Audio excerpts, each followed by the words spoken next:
جرنیلی سړک چې د پېښور ښار د اړخه په نوښار ضلع داخل شي نو په تارو چوک کې یو لار ګس اړخ ته اکبرپوره کلي ته تللې ده.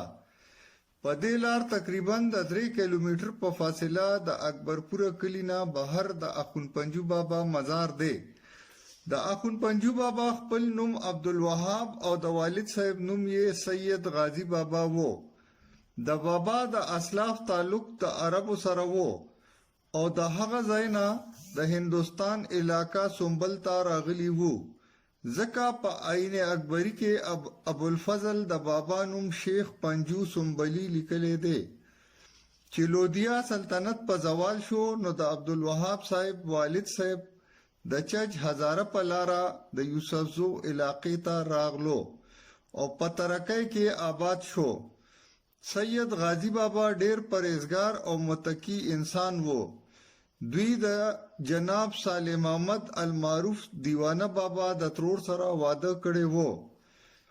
د اکبر باچا په دور کې پېښور ته رالو او دلته وفات شو. د کلا بالاحصار په وارلس ګراوند کې دفن شو. اخون بابا په 945 هجری کې د یوسفزۍ علاقه الکای کلی کې پیدا شو. د پېښور سره نږدې چوهه ګجر کلی کې د یو لوی عالم دین قاضي صاحب نه علم حاصل کړو. دې نه پس هندوستان ته لاړو او د ډیرو علما نه فیض حاصل کړو. ډیر وخت یې په روهیلکند کې تیر کړو. اخون پنجو بابا په 990 هجری کې د خپل کشر رور سره اکبرپورې تراغلو او دلته مستقل آباد شو. دغه وخت په اکبرپوره کې د بایزید انصاری د خلیفہ پیر سرمست ډیر اثر وو. د کلی سلويخ محلې وې او په حجرو کې د چرس بنګ او د موسیقۍ رواج وو. د پیر سرمست مریدانو د اخون پنجو بابا سخت مخالفت وکړو. بابا ډومبه یو جماعت جوړ کړو چې د کجوري جماعت باندې مشهور شو.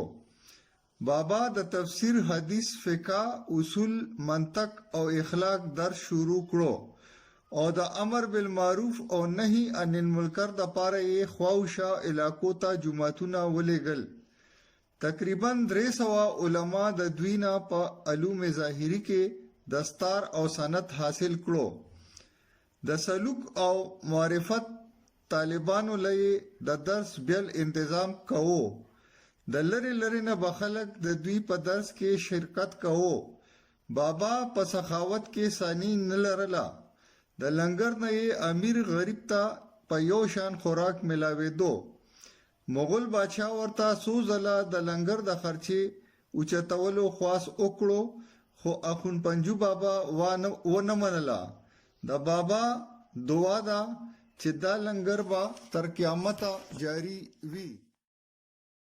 د شیخ المشایخ جلال الدین تانسری خلیفہ جناب ابوالفتح صاحب کنپاچی یو ځل اکبرپورې ته راغلو نو بابا ترې بیعت وکړو او د هغوی نه ورته په طریقه عالیه چشتیه کې خلافت ملو شو. اخون پنجو بابا به ډیر عبادت او مشقت کوو. کله کله به د الله په عشق کې داسې ډوب شو چې د مخ نه به په یخ جمی کې د اور لمبې خطې. چا به یې مخ ته نشو کته او چې چا به د کتو همت وکړو نو عارف کامل بشو. دوی ډیر هندوان مسلمانان کړو او یو خاندان اوس هم په اکبرپوره کې په شیخانو یادېږي. بابا بخپل مریدانو ته د اسلام د 15 ارکان په سختۍ سره تاکید کولو. په دا سبب د اخون پنجو په نوم مشهور شو. بابا د بایزید انصاری د تحریک روشنایي په نره مقابله وکړه او خلک یې د دې د اثراتو نه بچ کړل.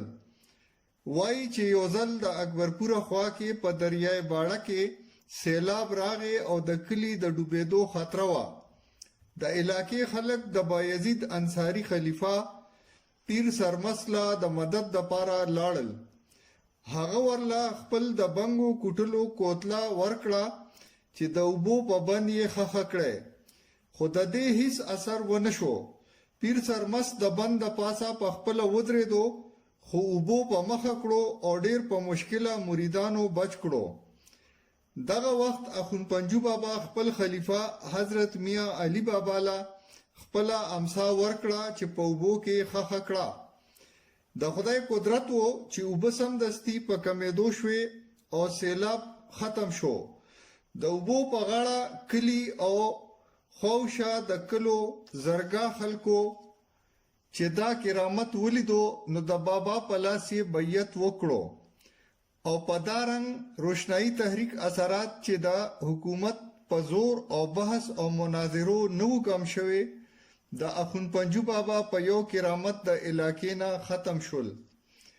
مغول بادشاہ چې کله د بایزید انصاری فساد ختمولو د پاره راغلی وو نو بابا ته حاضر شوی وو او د بابا نه یې د کامیابی خواست کړی وو او بابا ورته دعا کړی وه. اخون پنجو بابا د کاکا صاحب والد حضرت بہادر بابا د یو زمانی بزرگان وو او د دواړو ترمنځ ډیر ښه تعلق وو. وایي چې د بہادر بابا د یو خوب په تعبیر کې اخون پنجو بابا د کاکا صاحب په دنیا د راتلو او د هغه د شهرت پیشنګویي کړې وه. اخون پنجو بابا د شاهجهان په دور کې د 95 کالو په عمر کې په 1040 هجری کې وفات شو او د اکبرپوري کلی سره نږدې دفن کړی شو.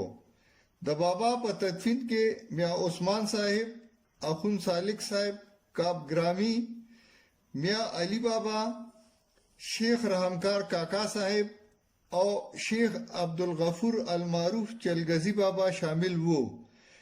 د بابا په خلفاو کې حضرت علی جان، ابک بابا، بوډا بابا، اخون سالاک او اخون سباک مشهور وو. د دربار د گدینشین انتخاب د بابا اولاد په شریکه کوي. موجوده گدینشین جناب عرفان علی شاه باچا دی.